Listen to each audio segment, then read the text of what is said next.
அதாவது திராவிட முன்னேற்ற கழக ஆட்சிக்கு வந்ததிலிருந்து சட்டம் ஒழுங்கு சரியில்லைங்கிறத நாங்கள் ஏற்கனவே தொடர்ந்து சொல்லிக்கிட்டே இருக்கிறோம். அதில் முதலமைச்சர் எந்த விதமான அக்கறையும் காட்டலைங்கிறது தான் ஈரோடில் சிவகிரியில் நடந்த சம்பவம். அதுக்கு பிறகு நமது காங்கிரஸ் கட்சியினுடைய மாவட்ட தலைவர் நடந்த சம்பவம். அவங்களுடைய முழு மூச்செல்லாம் முதலமைச்சர் எதில் பேசிகிட்டு இருக்காங்க அப்படின்னா, முதலமைச்சருடைய அக்கறை பூரா எதில் இருக்குது அப்படின்னா, பாரதிய ஜனதா கட்சி அதிமுக கூட்டணி இதை பற்றி தான் குறை சொல்லிகிட்டே இருக்காங்களே தவிர, நீங்கள் டெய்லி பத்திரிக்கை பாருங்கள், நேற்று நடந்த பாராட்டு விழாவில் கூட முதலமைச்சர் அதுதான் சொல்லியிருக்காங்க. அது சட்டம் ஒழுங்கு சரியில்லை, மாணவர்கள் போதைப் பொருள் பழக்க வழக்கு அடிமையாகிட்டு இருக்கிறாங்க, எல்லா கிராமங்களிலும் குடிப்பதற்கு தண்ணீர் இல்லை. திருநெல்வேலி மாவட்டத்தில் கூட திருநெல்வேலி மாநகரில் பார்த்தோன்னா குடிக்கிறதுக்கு தண்ணி 15 நாளைக்கு ஒருக்க வருது. கன்னியாகுமரி மாவட்டத்தில் குடிக்கிறதுக்கு தண்ணீர் இல்லை. இதையெல்லாம் முதலமைச்சர் அக்கறையோடு பார்க்காம இன்னைக்கு பார்த்தீங்கன்னா தேர்தல் இது கூட்டணியை பற்றியே பேசிட்டு இருக்காங்க. அவங்களுக்கு தேர்தலில் தோல்வி பயம் வந்துருக்கு.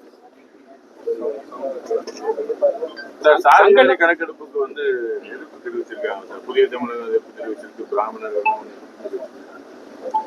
அதாவது சட்டமன்றத்தில் நிறைய சர்ச்சைகள் இது மாதிரி வந்திருக்கு. நிறைய சாதிவாரி கணக்கு எடுக்கணும் அப்படின்னு நிறைய ஒரு சாரார் கேட்டுட்டு இருக்காங்க. அது முன்னால எடுத்ததை அப்படி நிறுத்தி வச்சிருந்தாங்க. அப்புறம் வட மாநிலங்கள்ல 2-3 மாநிலங்கள்ல சாதிவாரி கணக்கு எடுத்தாங்க.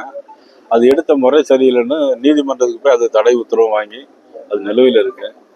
இதில் ஒட்டுமொத்த மக்களுடைய எண்ணங்களின் அடிப்படையில் தான் அது மத்திய அரசு செய்யணுமா மாநில அரசு செய்யணுமாங்கிற பிரச்சனை வேற வந்துருச்சு.